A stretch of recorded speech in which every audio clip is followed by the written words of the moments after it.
Hey there, it's Jessie here. Welcome to the channel. Big warm welcome. If you're coming back, you know that I love you. And if you're completely new and you clicked on my face out of curiosity, I suppose there is something that's made you curious. The universe has brought us together. Let's find out what it is. Or not. The choice is yours. Okay, guys, I'm going to share with you a shadow that I found because I love finding shadow. And, excuse me, why do I like finding shadow? I heard the other day that shadow, I like putting awareness, light onto shadow, because with awareness, then we have choice. And with choice, we have freedom. And I'm all about freedom. So I'll share my shadow with you. Perhaps you resonate, perhaps you don't. So this was triggered by a dream that I had last night. And in this dream, it was me and two dads. It was my dad twice.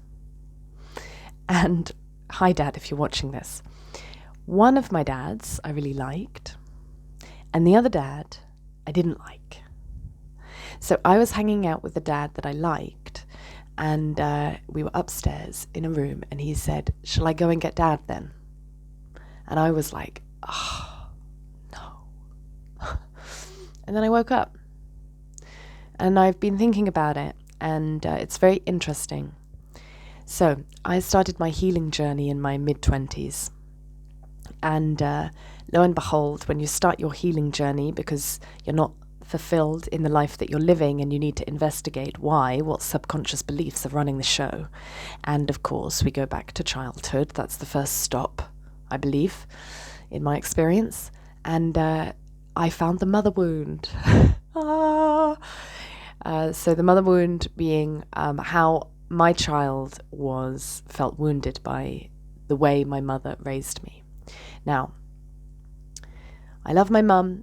I love my parents. We're all human beings and we're all doing the best we can. But it was an important part of my process to let myself feel all of the emotion that was present when I was a child, but I didn't express it because I needed to survive.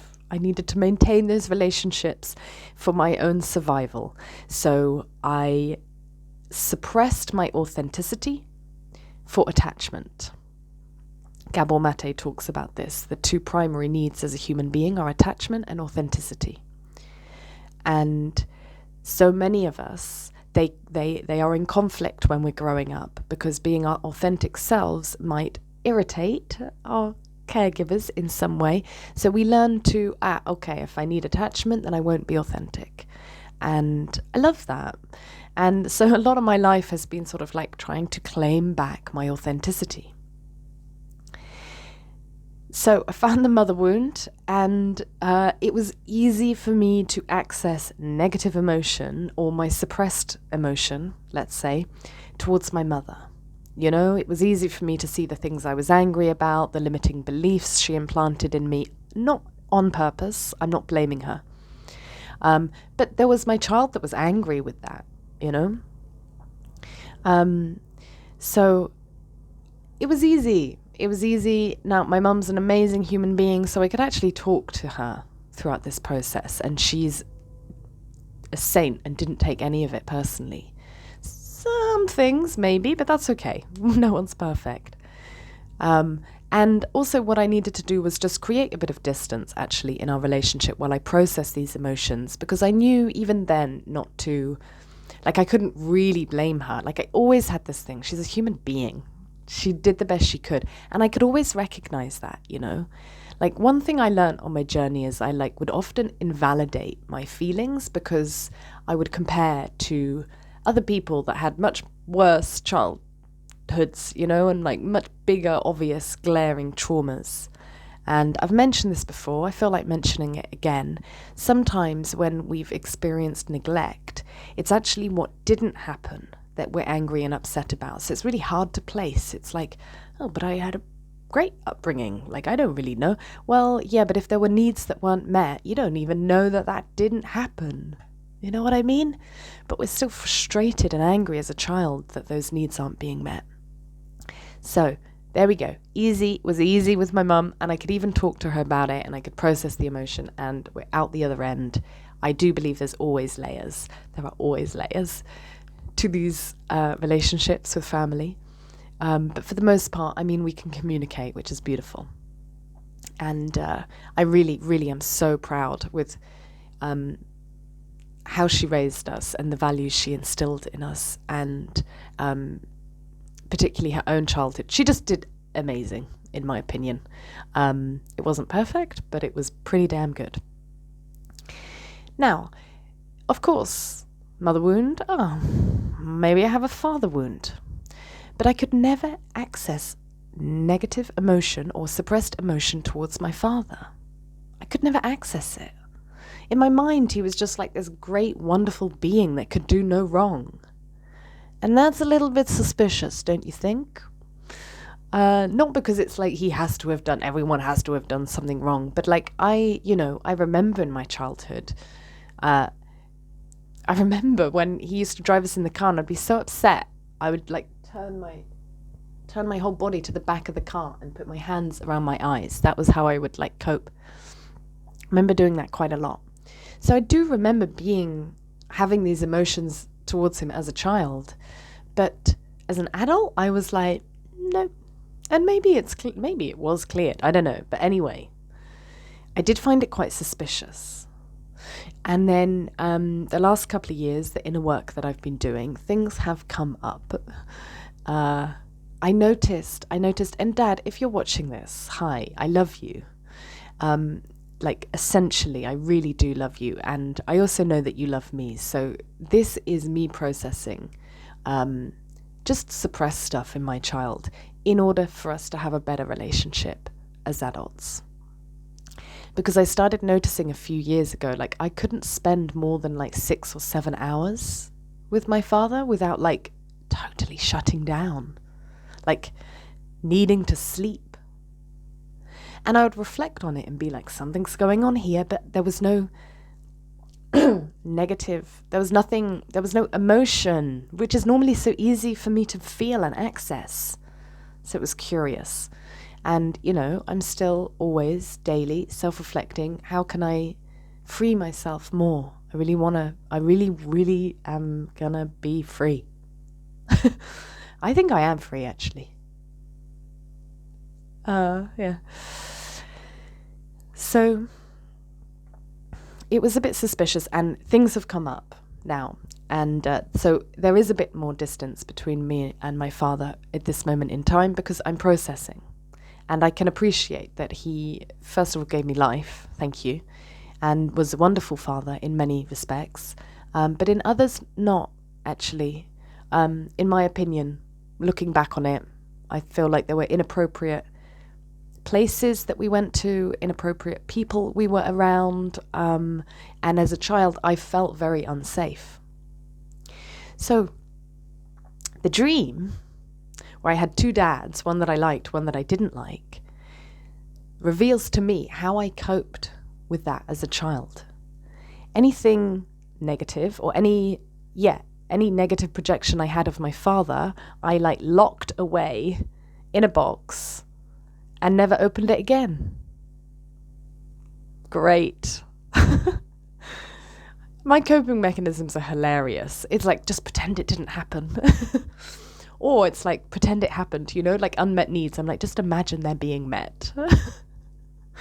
Or like anything that upsets me, just pretend it didn't happen. Like, I love the power of my imagination to just make the reality delude myself, essentially, which has caused a lot of problems in adulthood.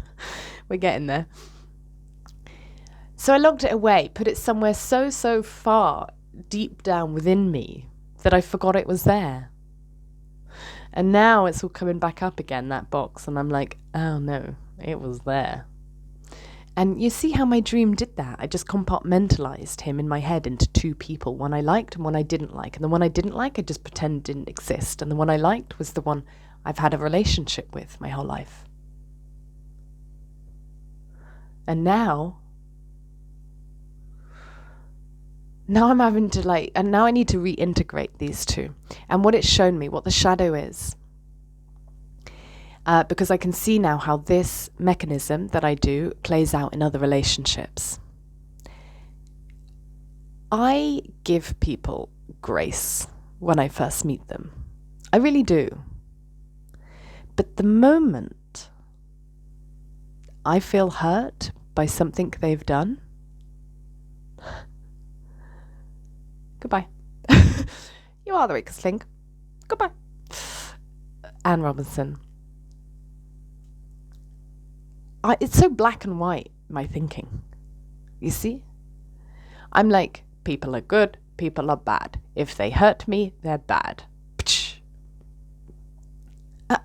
And it's quite funny to have like recognized this shadow in me, because I really consider myself quite a nuanced thinker and flexible and open-minded and compassionate. And I am all of those things. But we always have our blind spots, don't we? And my blind spot is if you hurt me, and if you hurt me the way that I deemed that I was hurt as a child, you go into that box, my friend, and you no longer exist to me. It's so extreme. My gosh, it's funny. And I really don't want to behave this way. So now I've got awareness to the way that I feel safe by deluding myself. And I'm not considering any human being as like this complex, multi-dimensional being. I don't want to do that. I don't think it's fair. I don't like when people do it to me. I don't do it to myself. I give myself a lot of grace. I forgive myself very easily. And now it's time that I do that to others. Of course, it's harder when it's like your parents, right? That's deep. There's just a little bit more work to do there, I feel. But I do it in other relationships as well. I've seen this about myself now. I'm a little bit black and white when I get hurt. And I choose now to be a little bit different in how I approach people. And I think the way that I'm going to deal with this is if I do feel hurt by somebody, it's actually about having a conversation with them. Not to accuse them, you did this, but actually, I want connection with you. And it's a little bit difficult for me to know how to connect when I feel like you've hurt me. I feel hurt by the actions. It made me feel unsafe in some way, or I can't trust you now. And I don't want to be black and white, and I don't want to put you in this box where I just don't like you, and you know, I don't want to delude myself, and I want to be more caring and compassionate and considerate and nuanced. Even if I'm hurt, like I can handle that. So that's kind of what I've realized from this dream. It is my new shadow to catch when it's playing out and choose differently based on how the kind of person that I want to be. So, does it resonate? Are you with me? Or are you like, what? I don't do that. Or, I don't know. Let me know your thoughts down below. I'm curious. And thank you very, very much for listening. Please give it a like. And if you're completely new and you're still here and you gleamed something from this, hit subscribe and I'll see you in the next video, and I would love to share with you again. All right, guys, have a beautiful day and a beautiful life. We've got this.